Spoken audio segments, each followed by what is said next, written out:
السلام عليكم. اليوم ان شاء الله بحال نجيب لكم فيديو جديد من المخالفات.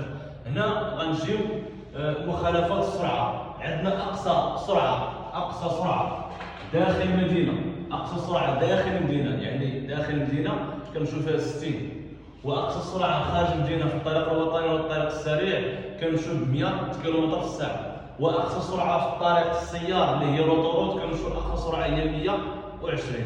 هنا غنجيو غادي نفككوا او غنفرقوا كل حاجه على حده. هنا غنجيو السرعات، غنديرهم بحال هكا. غنجيو السرعات غنقول ليه ناقص 20. شنو معنى ناقص 20؟ يعني قل من 20. يعني الا مشيتي مثلا ب 69، مشيتي ب 79، مشيتي ب 76، هنا مخالفه من الدرجه الثالثه. شحال غنمشي لك فيها؟ 300 درهم. 300 درهم ما فيها خاص حتى شي نقطه.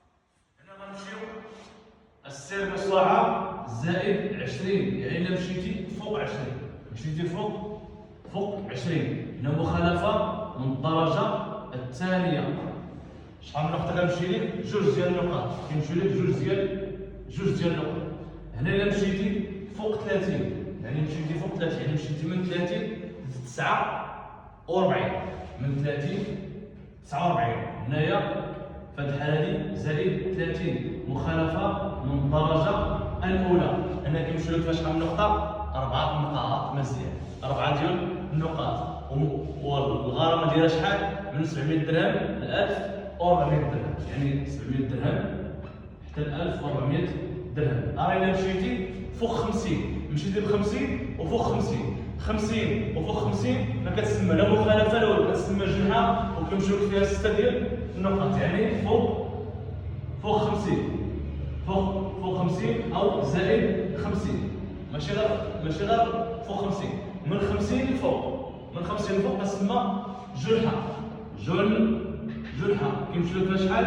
6 ديال النقاط. والان دابا ان شاء الله بحول الله غادي نشرحوا المخالفات، ان شاء الله باذن الله غادي نشوفوا المخالفات والشرح ديالها. بقاو معنا في الفيديو ان شاء الله باذن الله. غنشوفوا المخالفات، يعني شرح المخالفات عندنا فيها الدرجه الاولى، عندنا مخالفات ديال الدرجه الاولى. اذا مخالفه الدرجه الاولى شحال عندنا فيها؟ عندنا فيها 700 درهم حتى 1400 درهم. هنا الا بغيتي تخلصها في نفس اليوم، يعني في 24 ساعه، شحال تخلص فيها؟ غتخلص فيها شحال؟ مزيان، قلنا نخلصوا فيها 400 درهم. 400 درهم الا مشات 24 ساعه غتخلص فيها شحال؟ 500 درهم. ما خلصتش 24 ساعه وفاز ليا 24 ساعه، ما خلصتهاش كترجع للثمن الحقيقي ديالها. شحال كتولي 700. اذا هنايا تجاوزت ليا 15 جوع. شحال تخلص فيها؟ 700 درهم. مزيان. هنا غنشوفوا مخالفه الدرجه الثانيه. مخالفه الدرجه الثانيه شحال الثمن الحقيقي ديالها؟ فيها من 500 درهم، حتى 1000 درهم. غنمشيو في 24 ساعه شحال غادي يخلص فيها؟ وزائد 24 ساعه شحال غادي يخلص فيها؟ ومشات 15 جوع، يعني 15 يوم شحال غادي يخلص فيها؟ الا كان هذا السيد هذا ارتكب واحد المخالفه من الدرجه الثانيه، هنا في هذه الحاله هذه غادي يخلص فيها في 24 ساعه 300 درهم. مشات لي 24 ساعه غادي يخلص فيها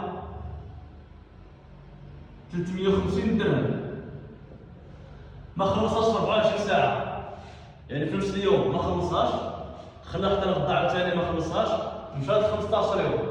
فاش كتمشي 15 يوم غيخلص فيها الثمن الحقيقي، غيخلص فيها 500 درهم. هنا غنجيو مخالفات الدرجة الثالثة.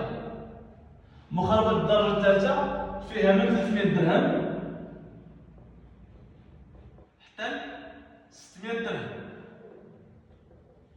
غنشوفوا انه الا خلصها في 24 ساعة، وإلا جاب الله مشات 15 مشات 24 ساعة، وإلا ما خلصهاش في 24 ساعة وما خلصهاش بعد 24 ساعة كتمشي ليه 15، يعني خلاها في وجد 15 يوم. هنا نجيو انه الا بغى يخلصها في 24 ساعة خلص فيها 150 درهم، خلاها حتى الغد ليه غيخلص فيها 200 درهم، مشات 15 يوم غيخلص فيها 300 درهم.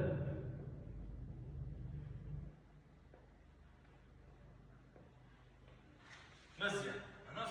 هنا شرحنا اذا مثلا شرحنا اننا في 24 ساعه، بعد 24 ساعه ما خلصش في نفس اليوم وما خلصهاش بعد 24 ساعه ومشات ديال 15 يوم غيخلصها الثمن الحقيقي ديالها. علاش حنا قلنا 1400 و 1000 درهم و 600 درهم؟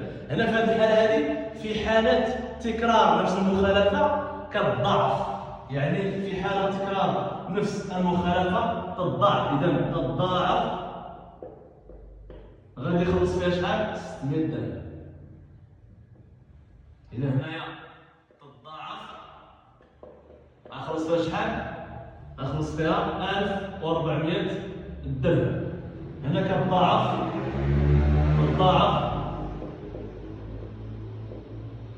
غنخلص فيها شحال؟